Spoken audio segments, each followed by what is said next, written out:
মাংস তাৰ হিচাপে পিঁয়াজ জলকীয়া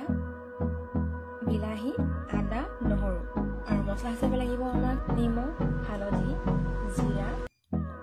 জলকীয়া গুড়ি আৰু তেজপাত সাধাৰণতে মাংসত যিবোৰ বস্তু ইউজ কৰোঁ এইখিনি বস্তু ইউজ কৰি আমি আজি ৰেচিপিটো বনাম কিন্তু এই ৰেচিপি পদ্ধতিটো অলপ বেলেগ ধৰণৰ এটা চাওঁ আহক কেনেকৈ এইটো প্ৰস্তুত কৰা হয় গেছটো অন কৰি মই কেৰাহীখন ভাজি দিছোঁ বৰ্তমান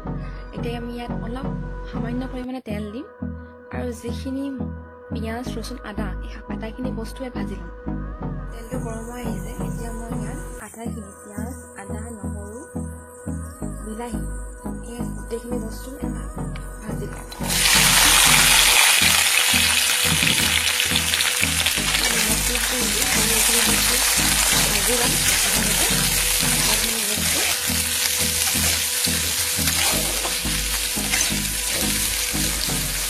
এতিয়া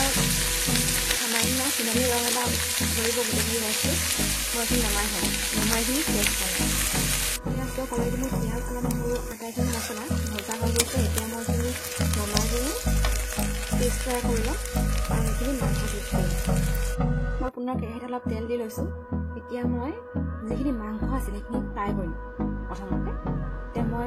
কেৰাহীত তেল বেছি কৰি দিছোঁ আৰু এতিয়া মাংসখিনি তাত মই ফ্ৰাই কৰিম মাংসখিনি ফ্ৰাই কৰাৰ আগতে মই তাত ৰঙৰ কাৰণে অলপ চেনি ইউজ কৰিম চেনি ইউজ কৰিলে কালাৰটো ধুনীয়া কালাৰ আহে গতিকে মই অলপ চেনি ইউজ কৰি অলপ চেনি দিম গোটা মছলা হিচাপে মই ইয়াত তেজপাত দিম কেইখিনিমান এইখিনি যেতিয়া ভজা হৈ যাব মাংসখিনি তাত ঢালি দিম চেনিখিনি গলি গ'ল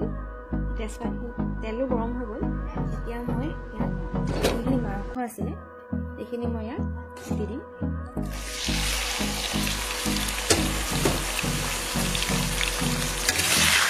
তাত মই লগত নিমখ মানে আগতে মই নিমখ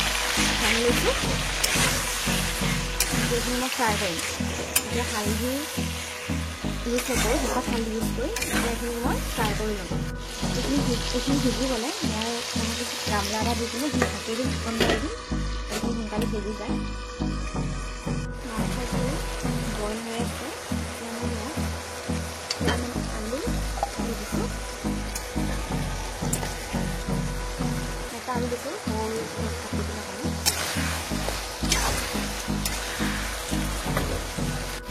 মই এতিয়া এইখিনি অলপ ঢাকি দিম যাতে আলুখিনি বইল হৈ লগতে মাংসৰ লগতে বইল হৈ লয় গতিকে মই এইখিনি এতিয়া অলপ ঢাকি দিম ঢাকি তাৰ পাছত মই মছলাখিনি ইয়াত এড কৰিম মাংস আৰু আলুখিনি এটা ৰঙা কালাৰ ধৰিছে অলৰেডি মানে এইখিনি ফ্ৰাই হৈ গৈছে এতিয়া মই ইয়াত মছলাখিনি উঠাই দিম শুকান জলকীয়াৰ গুড়ি জিৰা হালধি আদাখিনি ঢালি দিম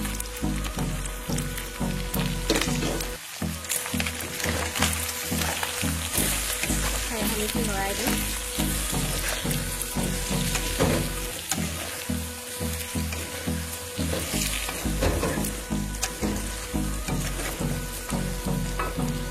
মই যিখিনি পেষ্ট বনাইছিলোঁ সেইখিনি পেষ্ট আৰু লগত কেঁচা ৰচুন কেইফুটামান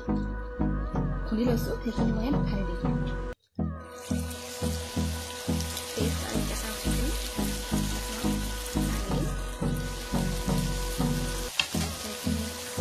মিক্স কৰি ল'ম ইয়াৰ লগত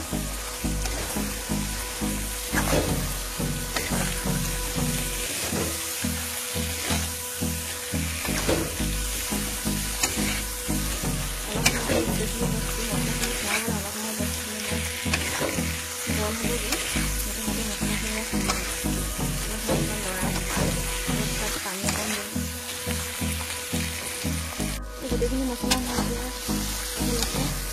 লৰাই কিনে সানি দিছোঁ আৰু ইয়াত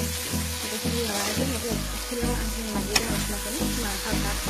লিপিত খাই যায় আৰু অলপ সময় মই ভাতত সিজাম অলপ তাত পানী অকণ মিক্স কৰি মই আৰু অলপ সিজাম এতিয়া অলৰেডি ঘন কাৰী টাইপ হ'ব ঘন টাইপ হ'ব তেতিয়া মই সামান্য পানী এড কৰিম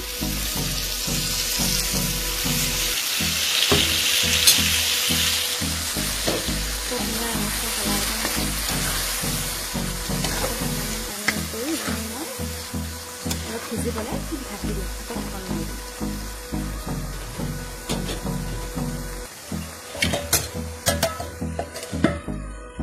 অলৰেডি আলু মাংস আটাইখিনি বস্তু সিজি গৈছে আৰু বস্তুখিনি জোলটো কমি আহিলে এতিয়া বস্তুখিনি শুকান গ্ৰেভি টাইপ হৈছে এতিয়া মই এইখিনি নমাই দিম যদি আপোনালোকে ইচ্ছা কৰে যে জোল দি খাবলৈ জোল দিব পাৰে কিন্তু গ্ৰেভি টাইপ খাই বেছি ভাল লাগে আৰু মই খুব জ্বলা দিছোঁ বস্তুখিনি যিহেতু জাৰৰ দিম জ্বলা খাই বেছি ভাল লাগিব এতিয়া মই দিম এটা পাত্ৰত নমাই ল'ম এতিয়া অলৰেডি মোৰ ৰেডি চিকেন মছলা এয়া মোৰ গৰম গৰম চিকেন মছলা ৰেডি দেখি খাওঁ লাগিছে গৰম গৰম ভাতৰ সৈতে নাই গৰম গৰম ৰুটিৰ সৈতে পৰিৱেশ খাই যথেষ্ট ভাল লাগিব